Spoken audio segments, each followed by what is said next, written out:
Hey, what's up, everyone?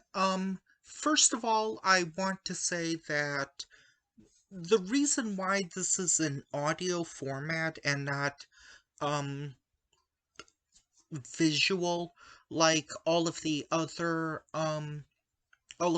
reviews, um, is because, like I said in one of my, earlier reviews this month, that my laptop kinda died, um, and with it went all the video versions. So for a majority of the reviews, um, not all of them, but a majority of them in this month and in November, we're basing them off our memory of the film several months after seeing them for weeks or months ago.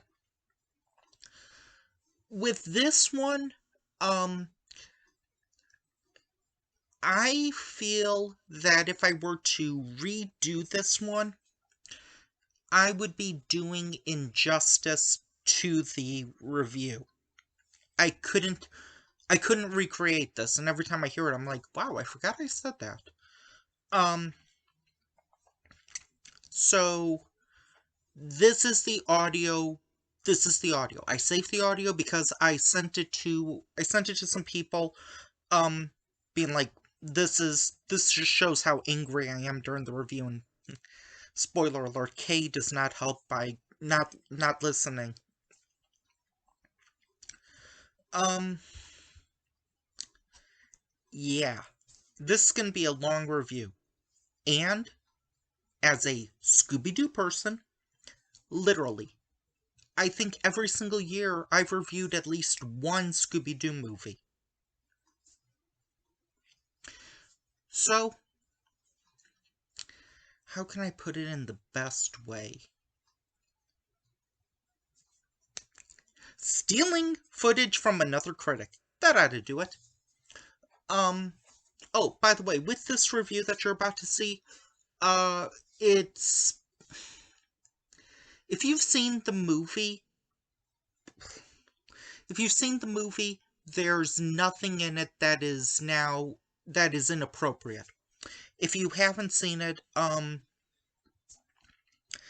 use the word, the word for down there.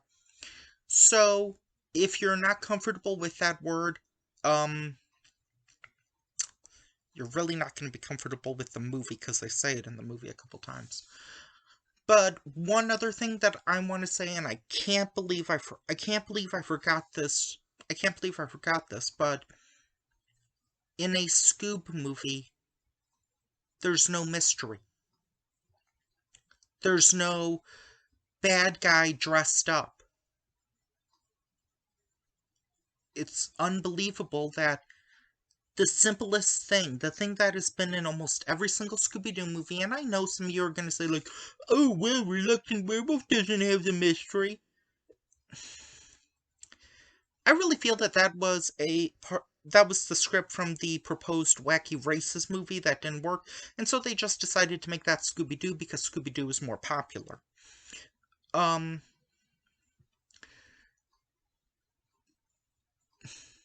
that one was released direct to television. This one was released in theaters in an attempt to reboot the series or refresh it. So, oh, one other thing. If you're saying like, oh man, you didn't let Kay talk a lot, I offered the next day that we recorded this, I asked her, "Hey, do you want to do a review by yourself where I don't say a syllable?" And she said no. So you just have this review. Bye. Shinobi, say your stuff. You know what? You're getting it! Oh, you're getting it! And since I'm angry and furious at this, that means for the entirety of this review, I'm going to be in my nerd rage mode full on from the start. The button is already smashed hard, so let's get to it and end this show of bad comedy.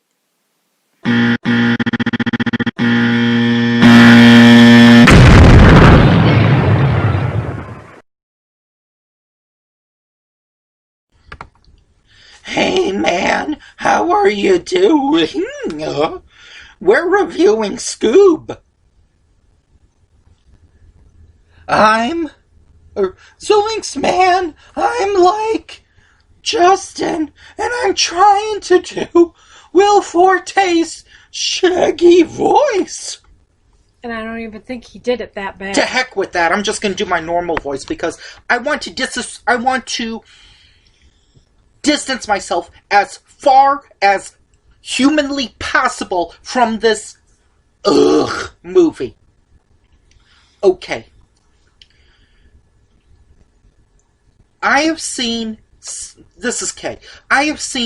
several reviews that have said like, "Oh, this is terrible," but then I've also seen reviews that say, "Oh, it's a great family movie," or "Oh, it's funny," or whatever. I went into this open-minded, believe it or not. There have been movies. You haven't. There have been movies that I have gone in, thumbs down, hating already, and then warmed up to. Jack and Jill, for example. Mamma Mia. I never went into that negative. Oh, okay, whatever. Okay, here's another one. Jack Frost with Michael Keaton. That movie got terrible reviews. That movie bombed at the theaters, yet I still think it is a well-made and very heartwarming movie. It's also a creative movie, and I'll give it points for that. Have you seen that movie? A long time ago. I don't really remember Michael it. Keaton becomes Yes, a snowman? I know. I don't really remember it.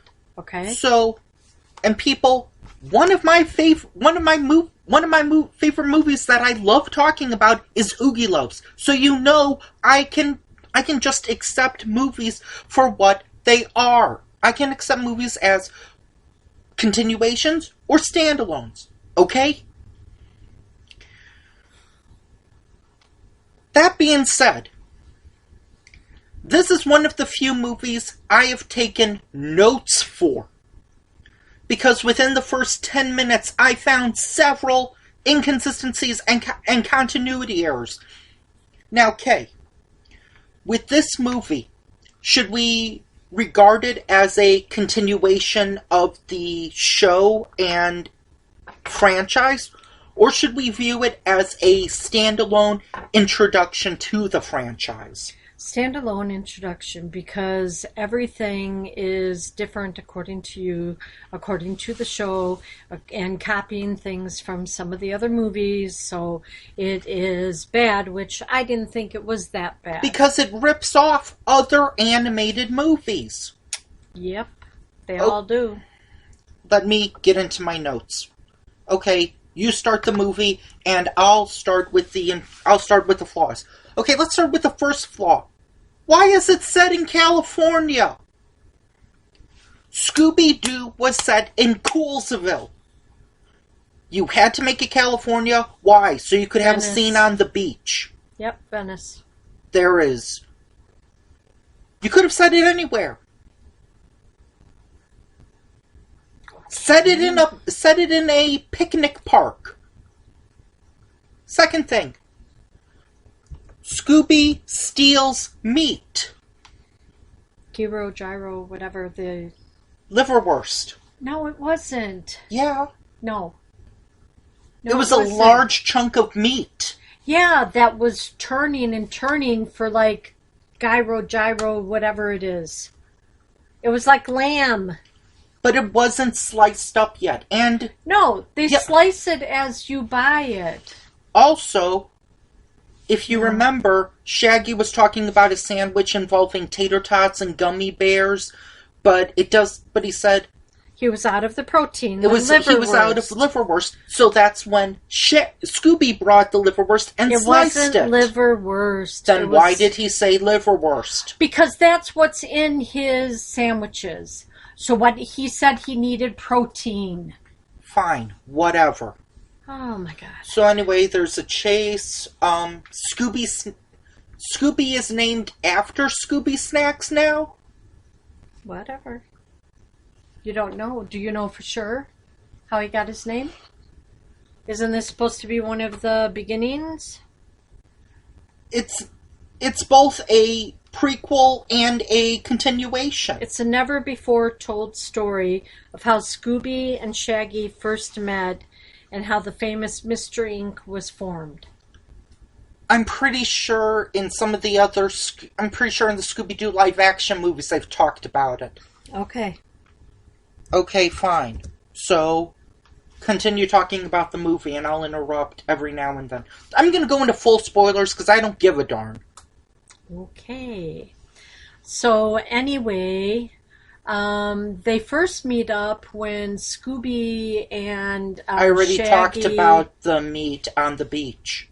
are trick-or-treating. They meet up with the other people. Velma, whatever. Yeah, Velma and Lewis. Yeah, something else. So two guys threw Shaggy's Halloween candy into this haunted house. Yeah, a few things I want to say. A lot of people have said, like, oh man, Scooby talks a lot in this movie. And I'm like, Scooby has talked a lot in, like, A Puppet Named Scooby-Doo and all of the other stuff, but jeez. I think he has more dialogue than Daphne or Velma. Probably. I think he has more dialogue than Fred. Okay. I get he's a talking dog, but sheesh. Oh, and when they unmask the guy, Velma says Jeepers instead of Jinkies. Okay. I don't really remember Jinkies, so Jeepers was fine. That would be like if SNL made a church lady movie and Dana Carvey's character said, well, isn't that unusual? It's like, you can't get that part you can't get a catchphrase correct. So anyway, the newly formed team gets Shaggy and Scooby's Candy back. And then they catch the guy. The guy was stealing a lot of TVs, I already said everything. they capture the guy. And then they are in a diner or something. Hold on. They get the introduction wrong.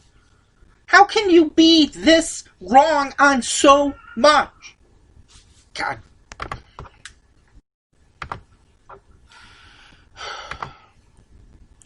They get the intro wrong. If you're going to pay homage to the show and you're going to recreate the intro, you can at least recreate the intro. In the intro, for an example, Scooby was hidden in the flower pot with a thing tied around his head and then runs. In this, they have Scooby and Shaggy doing it. So this movie, paying homage, gets the homage wrong. But Scooby was in the sand pile with, like, grass on his head. I'm not talking about that. I'm talking about the intro. Okay. How many times did I say intro? You said intro a couple times. Okay. I'm not going to talk... Okay, then... So then while they're meeting and they're saying, we need more adventures or whatever. We need upgrades to the Mystery Machine. But to do that, we need a financial backer. So along comes in... Simon Cowell. I'm not going to talk about, like, oh, Simon Cowell's bad or why is Simon Cowell in this movie. But I am, because I never... Okay, do you mind? I never thought of Simon Cowell as a financial investor. If you're gonna name drop someone, why not name drop someone like Bill Gates or Mark Cuban, Elon Musk, Jeff Bezos, Mark Zuckerberg? Why not name drop somebody who actually is a financial investor and stuff? Maybe they couldn't get those others. Whatever. Velma's voice isn't that squeaky. She has like a lower pitched voice when I'm used to Velma having like a slightly higher, squeakier voice. Okay. I kind of liked this voice, but that's okay. Okay, so anyway, they break up because in a... Where's that Blu-ray? In the Blu-ray that shows everyone together, why have the entire Mystery Inc. together? That would just be false advertising. Instead, let's have them break up like they did in Scooby-Doo 2 Monsters Unleashed. So all of you people out there that are saying, like, oh, the live-action Scooby-Doo movies were terrible and horrible, but are then liking this movie, you're kind of hypocritical. So anyway, they break up. Scooby and Shaggy go bowling, which I might be wrong, but I don't think they've ever gone bowling in the series. There's an implying in the Legend of the Phantasaur direct-to-video, Shaggy mentions how he loves going bowling, but that's such a very small inkling. So they went bowling, and then there were all of these bots, Transformers, whatever. Basically, what is it? That bowling mini balls and bowling pins. If you remember turn into scorpion robots. Yeah, there's that thing where I'm trying to think. What was I don't remember the name of that robot. That was first in Transformers 2, where it's like, You're not too smart, are you, girl? Or he kind of talks like this, or something. He's in the later ones, I think. But the movie is ripping off Transformers? Sure, why not? Rips off a lot. Yeah, I've got a list of things they rip off. So anyway, with the Sky Portal that they stole from Hitchhiker's Guide to the Galaxy, which, I mean, so many movies have ripped that off, why even bother now? And then it's revealed that, what is his name, Brian Falcon? Yeah, he's the son of Blue Falcon. So congratulations. You remember Alexander Luthor Jr. from Batman v Superman?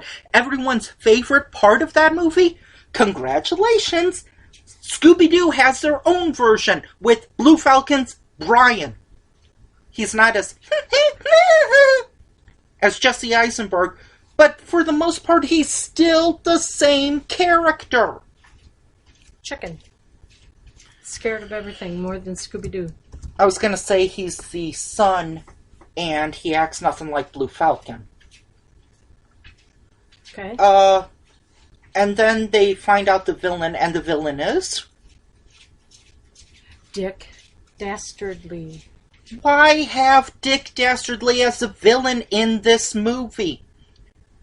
Do you know how stupid this is? No. He's the biggest villain in the Hanna-Barbera universe. Okay. That means now there is no villain to look forward to. Well... Okay, you know how in Avengers Endgame they were fighting Ultron? I guess. Imagine if Ultron was in the first Iron Man, and then in Ultron they were fighting, I don't know, it's a DC character, but if they fought Calendar Man. Big step down. Okay. But now, congratulations. You've used up your biggest villain in the Hanna-Barbera universe. Well, so now there's no villains left. Were they supposed to make up somebody? And then would you gripe about that too? Why even have a super villain? Because something had to happen. Why have superheroes in this movie? Because then otherwise it would be a boring movie, wouldn't it? Yeah, it would just be a movie where the Mystery Inc. solves mysteries. That sounds terrible. It would barely make 12 good TV shows and 25 direct-to-video movies. Okay. But yeah, the plot is basically Scooby-Doo 2 Monsters Unleashed, except with superheroes. Because yo, man, that's cool and hip with the kids. They're down with being cools, yo. Back to the other three, eventually, because They're lesser characters in this movie than Blue Falcon and Dynamite. Because sure, in a Scooby-Doo movie, why give time to Daphne, Fred, and Velma? Well, because in all the other movies you want, because they usually, solve it. Yeah, but they're together as well. In this movie, they're split up. For the first 40 minutes, they're not even together in 10 minutes of the movie. Okay. Monsters Unleashed split them up, and they had them together more. This might be a little controversial, but Velma's Spanish now? No, but maybe she speaks Spanish because she's an intellect. Then why didn't she also speak French, or I don't German, know. or I don't know. Italian? It's just a movie. Why is Fred a germaphobe? Since when has he been a germaphobe? I don't know. I don't think he was truly a germaphobe when he took the what is the circular thing off of the front of the card shield, and then You're going way far into the movie, took the but dirt okay. on his Yeah, face. I'm talking about. So how can that be a germaphobe? I don't know. Why is it that earlier in the movie he said, "How many hairs does the normal human need? If it's more than 0, I'm not gonna like it." You're not gonna like it. Okay. He's never implied that he's been a germaphobe. Is that to give his character dimension? I don't know. You know, maybe giving him... Maybe they thought about, since they were going to make this like a beginning of the series again, maybe they were giving him more depth. I don't know. They took away depth. Okay. Okay, getting back to Dick Dastardly. In Wacky Races and in Galaxy Goof-Ups, Yogi's Space Race, he just drove a car and set up booby traps. Why does he have robots and who are knockoff minions? Because it's fun. He lost his dog. So why does he have knockoff minions? Well, maybe because where he was going to have to go to get his dog, he might need them. And they're knockoff minions. You can tell because they're going like... Big eyes. Yeah, and they're always happy. So when Dick is like essentially sitting them from Toy Story, sitting one of them and like making a weird morph... whatever. New kid mascot, I guess. They're all like... they're like smiling. So... well, I don't think they want to get on his bad side. You're watching your friend get his head chopped off. And they're still smiling like, hee. Well, they don't want it to happen to them. No, they don't have facial expressions. Okay. Do you want to talk more about the movie, or can I get through all my complaints? You might as well. You're just hanging in there, so you might as well get it all out. Why is Dick Dastardly not wearing a hat? Because in different parts of the movie, he's wearing different facial things. No, he's never wears a hat in the movie. I know, because he's wearing different heads. It would Masks. be like... okay. It would be like if Columbo, for example, if they made a Columbo movie and he wore a propeller beanie every time. Yeah, but he doesn't wear hats. That's your point. Yes, I get it. Can't make everything the same. Hey, did you know Blue Falcon and Dynamite are in this movie? Yeah, a lot. Blue Falcon gets more character development than Fred, Velma, and Daphne combined. I think even Dynamite gets more lines than Daphne. And another mark for not saying danger-prone Daphne. You're going to reference everything else from the show, but you're not going to reference that? What am I saying? This movie doesn't even have Velma saying jinkies. Why would I expect them to remember danger-prone Daphne? Why is the movie called Scoob? Because they just became friends, and they just became a team. Aren't the other movies called like Scooby-Doo and blank blank blank? Yeah. They're not called Mystery Inc. blank blank. Why is the movie called Scoob when the character's name is Scooby? I don't know, he called him Scooby Ooby. Scooby Dooby Doo. And then the last name was... I just said his name.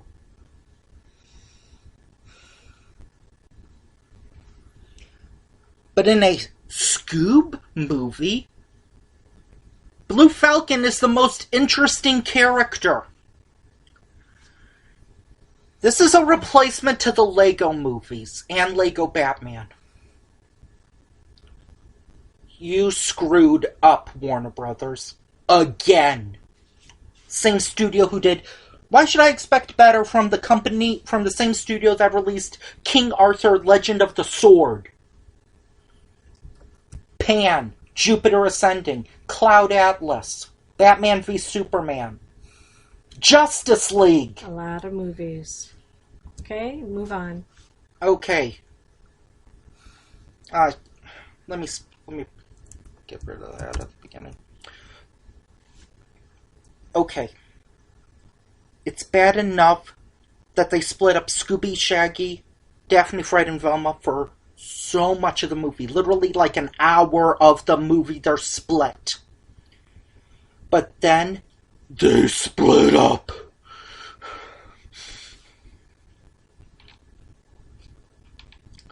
Scooby-Doo and Shaggy. Justin, you better pause. This is bad. Pause. Why do you split up those two? The movie at the end talks about friendship, but they're going to act like for about 20 minutes of the movie they were split up and not friends? Yep, that's the script. You know what? I apologize. Why should I expect this movie to have continuity with the series when this movie can't even have continuity in itself? You're getting worked up just for a movie. No, I'm getting worked up about a movie that is trying to be everything and it's turning out to be nothing. Okay. This movie... You didn't like the movie, so go on. This movie is trying to be a introduction to the Hanna-Barbera cinematic universe, yet it can't even get the Scooby-Doo characters correct in a movie called Scoob. Okay. They had a bad day. Think about this. You know okay, let's use the DC universe for this example. Let's say the first movie in the DC universe wasn't Man of Steel, but it was like Batman v Superman. And then they had to go backwards. No, it was Batman v Superman, and then they did Aquaman, then they did Wonder Woman, then they did Suicide Squad, and then I guess Justice League. This movie doesn't introduce half the characters. What you gonna do? Complain! Okay, I think you're doing a good job of that. Shaggy turns the pages of a book backwards. Well, because he just was upset that Scooby was getting the attention as a superhero and he felt left out. So he might have, just how people turn magazine pages. I noticed it too. He was going backwards, but... Good idea, because when you people saw Scooby-Doo as a kid or whenever, didn't you think, man, they need to be more like the Hall of Friends or the Super Friends? They need to have superpowers. No, they didn't need superpowers.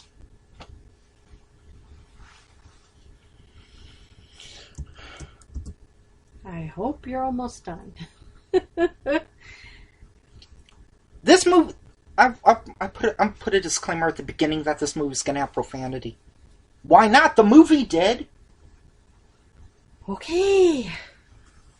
The Gates of Hell. The Gates of Hell. That was the proposed plot of the third live-action Scooby-Doo movie that never happened.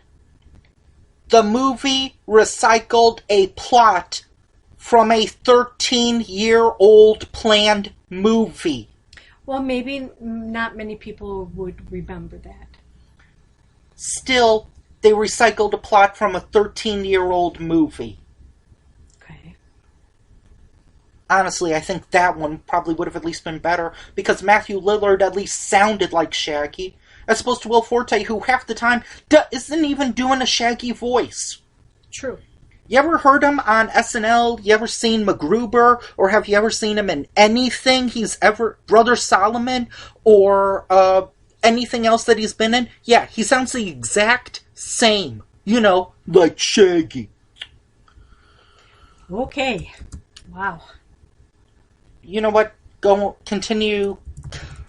I don't even know where to even start. Where are you leaving off with everything? Go to the part where they were driving somewhere with a shortcut that Fred took because of Dick Dastardly. That's way beginning part of the movie. That's where you left off. So anyway, the Blue Falcon lifted up Shaggy and Scooby. I already mentioned that. Right? Continue. I'm trying to get to where we were. And then they end up listening to the police scanner. And they're figuring at the bowling alley. They don't listen to the police scanner. They said that there was something happening. Oh, yeah, they were. That's before I said be at that point, but whatever. Well, because before they went looking for Shag and Scooby... They went to the bowling alley. And the lady had the sample in the box of the little bot, whatever you want to call it. They took it, they put it in the back of the van, so here they are driving. They're trying to figure out where Scooby and Shaggy would be, and what they figure is they would go to Dick's salvage yard or whatever. No. And they found out that Dick Dastardly was the guy who did those, scorpion bots. He had a salvage yard. And so they didn't think Scooby and Shaggy would go there. They needed to get answers as to where Scooby and Shaggy were. Okay, now continue from this point, like I asked you to a few minutes ago. So he took the wrong turn. I'm sorry, people, but this movie really ticked me off. I think they can tell. So he took a wrong turn to get where they were going to the...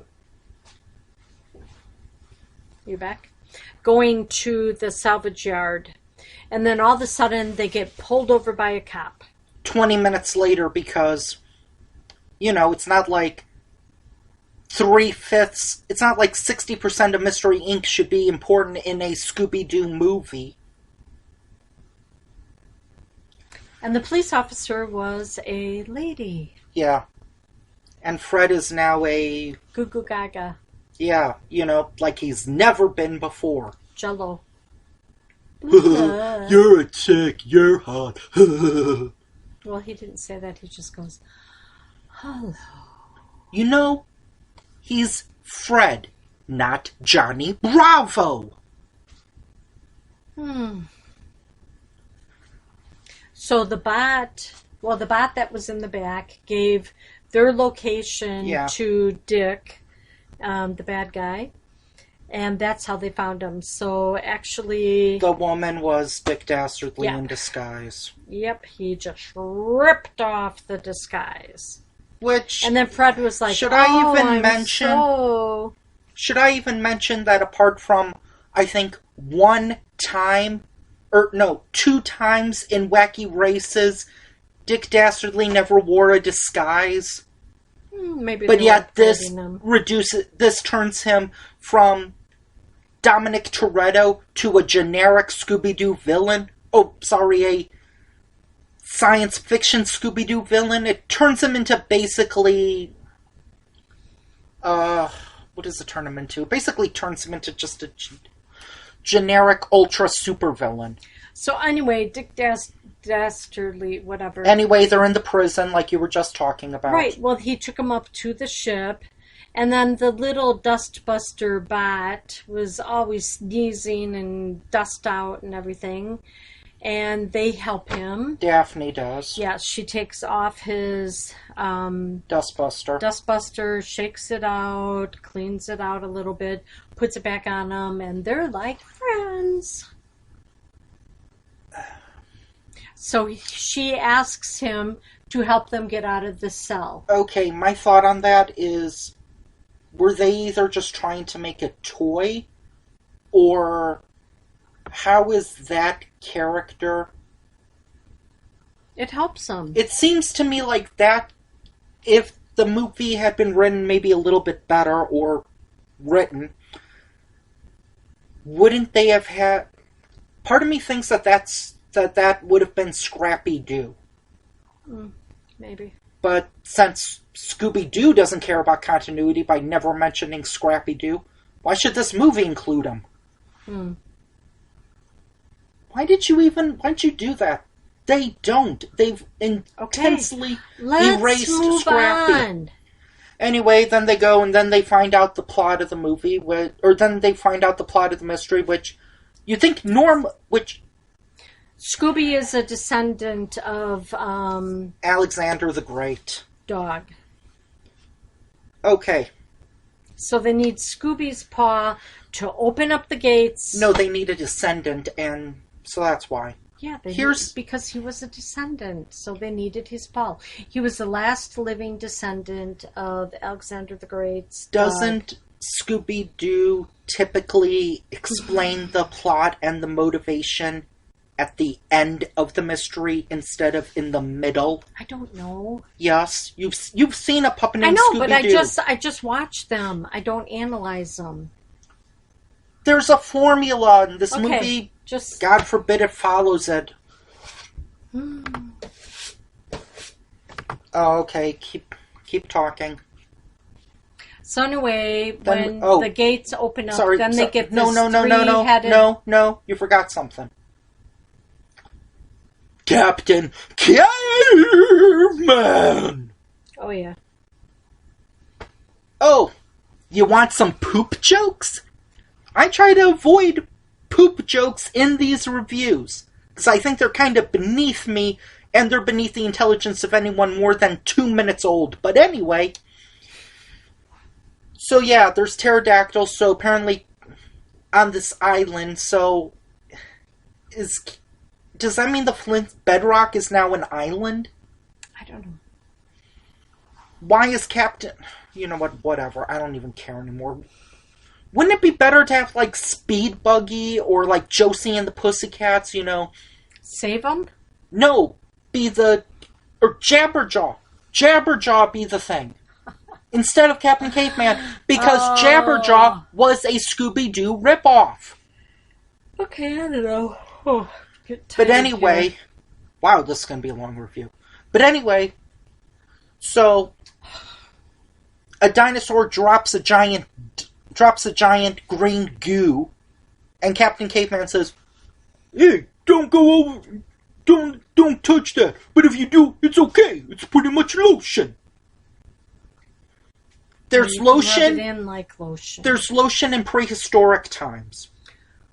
Whatever. I'll let that go because the movie completely ignores that later. So anyway, then Blue Falcon has to fight Captain Caveman.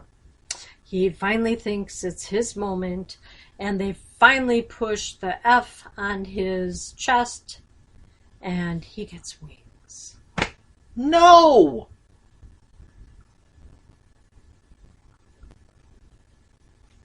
Oh, you saw this movie, right? He has to fight the caveman. Oh my god, that's right. Okay, sorry. And then there's something... I'm all lost in this now. Then there's something where I don't even remember her name. The girl who was with Blue Falcon. She's pretty much the hero, or the driver of the ship, and keeping things together, and her and the dog. But I at least know Dynamite. I don't even think they said her name in Yeah, the they movie. had. They did a couple times. But I don't remember it. Okay. Sorry, ladies. But, so yeah, then she does something to Captain Caveman, and while they lower the Mystery Machine into the middle of this gladiator arena... Isn't that Roman? But whatever. Captain Caveman says, "Nice wheels!" I think it's Greek and Roman. I think that's before prehistoric times still. Okay, whatever. It's not That's how they got around. That's how they can set up the Roman Holidays movie next. Ah, okay. There they got it. Starring Kristen Wiig as everyone in the Roman Holidays, I guess. Okay. Oh, great, I've jinxed myself. Now that will happen, probably. So yeah, Captain Caveman says nice wheels, and I believe you laughed at that. But then he kind of gets hit, and then he says, "Whatever wheels are." Wheels existed in the Flintstones TV show. Mm-hmm. So he knows what wheels are, but he doesn't know what lotion is. So they messed up on a lot of things. This movie can't even keep its own continuity. So anyway, then the ship is completely destroyed. Right. And All they've got is the Mystery Inc. van. Yeah. So off camera, they start flying. Off camera, they combine the combine the Falcon flight and the Mystery Machine. Off camera. Mm-hmm. Now, this is another pet peeve when you do a last minute Deus Ex Machina, or is that what it's called? Where it's like, you had this problem you had this ability this whole time, and you didn't do it until now. Maybe they didn't need it until in Earth to now. Echo. In Earth to Echo, there was that little tiny thing who was scared of everything, but it turns out he had the power of Magneto, where he could disassemble trucks, and it's like, this whole time. In this one, Dynomutt had jet rockets, but it never dawned upon him to mention that when the ship was destroyed, when they were arguing about how are they going to get out. It makes me think that was a last minute thing, that the writers were like, oh no, the Mystery Machine is falling. How do we save everyone from dying? Mark Wahlberg, you know what, he's fine as Blue Falcon. In fact, it actually made me think, he would have been a good Fred. Yeah. If they had Zac Efron, who was voicing Fred, if they had him as Blue Falcon, but maybe he was younger, that might have worked. Well, his dad retired, so. Yeah, so he would have been younger, which would have explained how he wasn't Blue Falcon, how he was Brian Falcon, but he was in his dad's shadow. Mm-hmm. How old would his dad have been? Like 70 at this point then? No, his dad could be 60 with Brian in his 30s? 20s. He seemed like he was in his 30s. He seemed immature and needed to grow up. Man-child. 20s. He was a man-child. Okay, whatever. Here we go. Yeah, basically they turned Dick Dastardly into Gru if the girls never showed up. Watch that in Minions 2, I guess. Minions 2, The Rise of Gru, or whatever. So anyway, they're in, Romania? Or, no, where are they? Greece? No, they're in Athens, Greece, because there was a postcard. Mm. That I guess was pretty clever, I guess. So then they release this 3-headed glowing green dog. Yep. After Dick captures Scooby. Do you want to say anything else, or should I keep talking? No, you might as well just keep talking, because I tried to enjoy the movie, folks, so... Yeah. It was slow and not so good in some parts, but for the most part... If this was a movie adaptation of something you liked, but they completely messed it up... I know, that's what you would have been beyond upset. Yes. But So, I tried to enjoy the movie. You try to enjoy everything. You even enjoyed Max Payne and Die Hard 5. Okay, why don't you just finish up? So anyway, like Kay said earlier, Fred takes the shield, probably a hubcap from the Mystery Machine, puts paint on his eye, I guess. No, it's like grease or dirt. Yeah, it kind of looked like,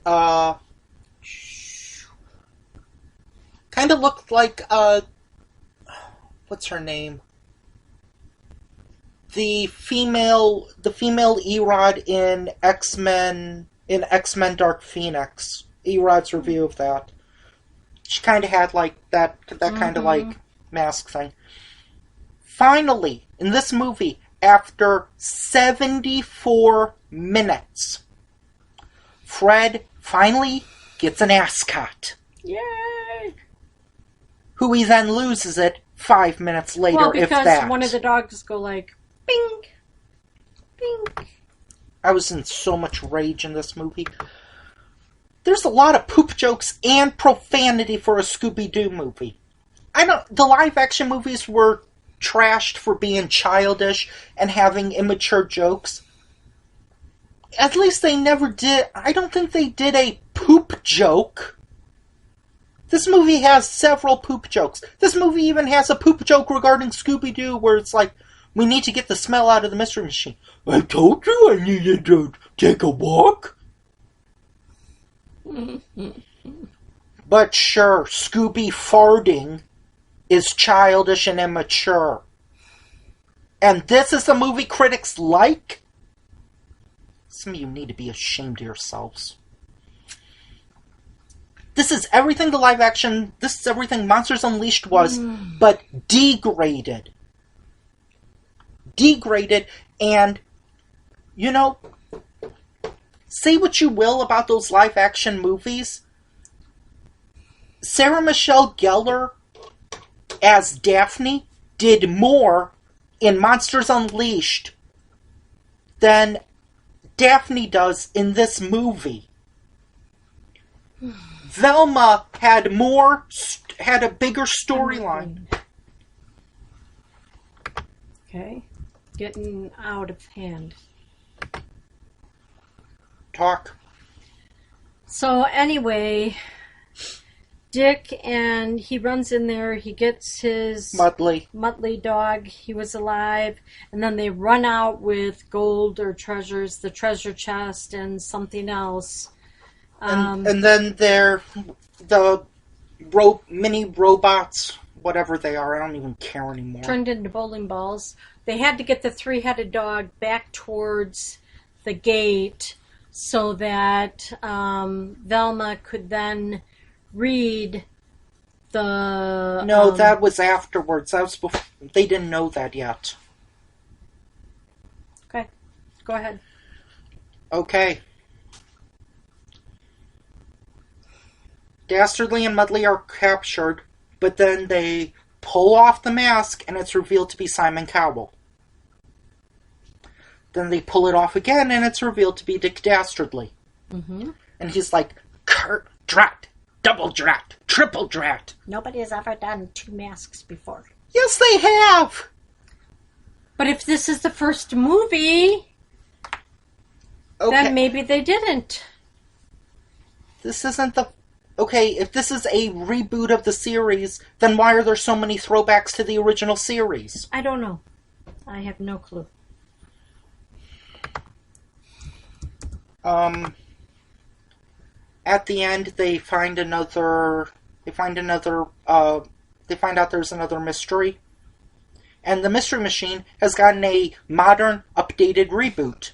Unnecessary and unneeded. And then they got the storefront. Like this movie. Okay. But Okay? did the storefront, was it in Venice, California? Probably. Okay. I don't remember them ever owning a company, but okay, Well, Mystery whatever. Inc. is a company, isn't it? It's an incorporation. They're a detective group. Yeah. Why would they own a building? Anyway, pull it together and let's finish this. Here's my final thoughts. Let's ignore all of the glaring inconsistencies from the previous Scooby-Doo movies and now this one. As a standalone movie, it doesn't really offer that much, and I don't even think it's a good introduction to the Scooby-Doo characters. Dino-Mutt and Blue Falcon and Dick Dastardly get more screen time than several of the Mystery Inc. characters. The Mystery Inc. are together for the beginning of the movie, but then they're split apart for so long. If you took out all of Dick Dastardly and Dino-Mutt and Blue Falcon, I don't even know if this movie would even be 50 minutes. True. And honestly, when you split up Scooby and Shaggy, you now have 3 groups of 5 people. So as opposed to camaraderie and liking these characters and having chemistry with each other, they're split apart and they're now getting angst and anger at each other. But then they come back together. Which for a group which they are, I don't think that's necessarily a good idea. Also, really think about it. If you just take this as a standalone thing, you've never seen Scooby-Doo, you've never heard of it, you're just taking this as a movie in itself. What do we know about Daphne? Not much. She's pink and she tripped once, and she can empty a dustbuster. What do we know about Fred? He can drive a van. He can drive a van and he's a germaphobe. What do we know about Velma? She's smart. She's smart, she speaks languages, and she can read languages. And she's a fan of Ruth Bader Ginsburg. Yep. Those are... It may sound... Shaggy. Yeah. Shaggy had not heard of which court she Ruth was Bader with. Ginsburg thought she was a muggle because Harry Potter. But... No, the other Judge Judy. Judge Judy, yeah. He knew of Judge Judy. Right, he called her Judge Judy whatever.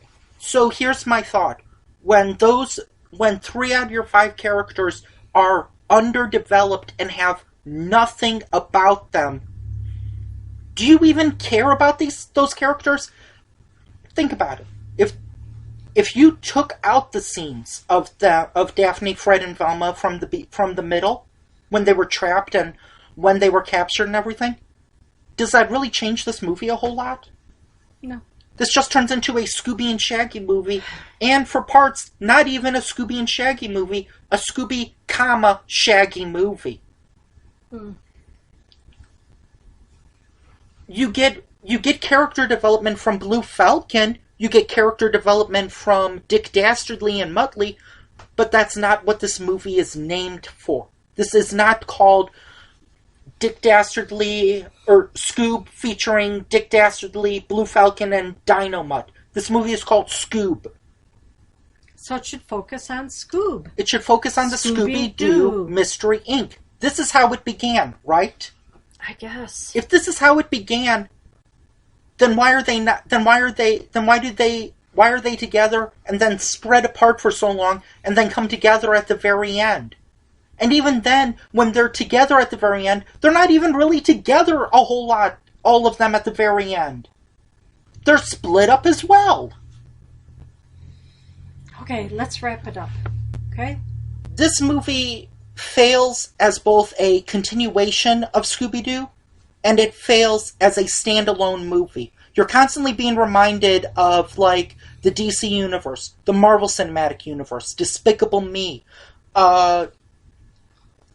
There's probably other things. Hitchhiker's Guide to the Galaxy, insert movie with a portal. Probably Wall-E if you really want to stretch. Toy Story! Okay, did you like the movie? Honestly, no. Okay. Would you recommend it? No! Okay. So, do you want to talk about the next movie? Can we finish this? I don't even know what our next movie is. You know what? Okay. You know what? That's fine. I need something good, so I know what we can do. We can review a movie you want to review. Okay. And it's not a movie and it's not an adaptation, so I can accept it for what it is. Okay. Let me ask you, did you like the movie? I don't think it was that bad, but I don't study movies. I watch movies to either enjoy them or not like them. This was a middle of the road. I felt that there was some slow parts, some other parts that could have been reworked or whatever, but I don't think it was yuck. Would you recommend this to anybody? I would only say for check out at your library free. Don't pay for the rental, no matinee, whatever. If they came out with Scoob 2, would you want to see it, or would you be like, Would we review it? That's the only Probably. way then I will have to see it.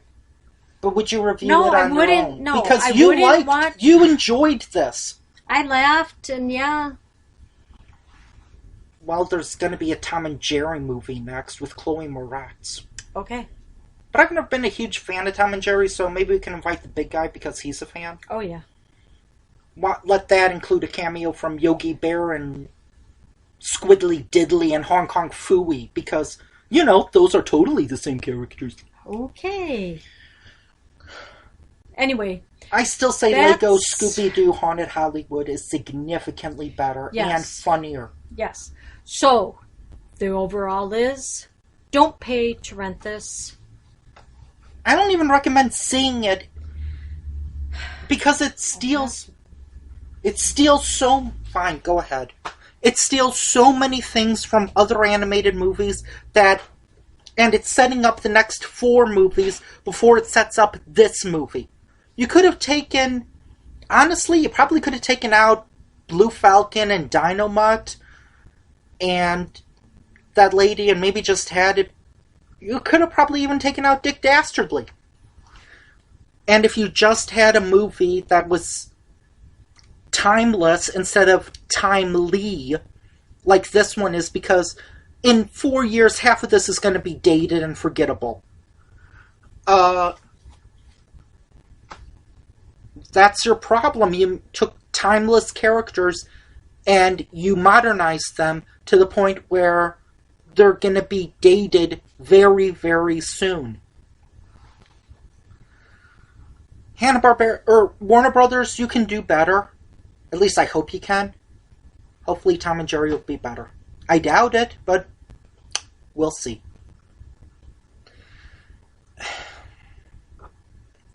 When your direct-to-video movies are better than your theatrical movies, that's not a good sign. Like Zoinks, man. See you next time. Ruby Roo. Tee.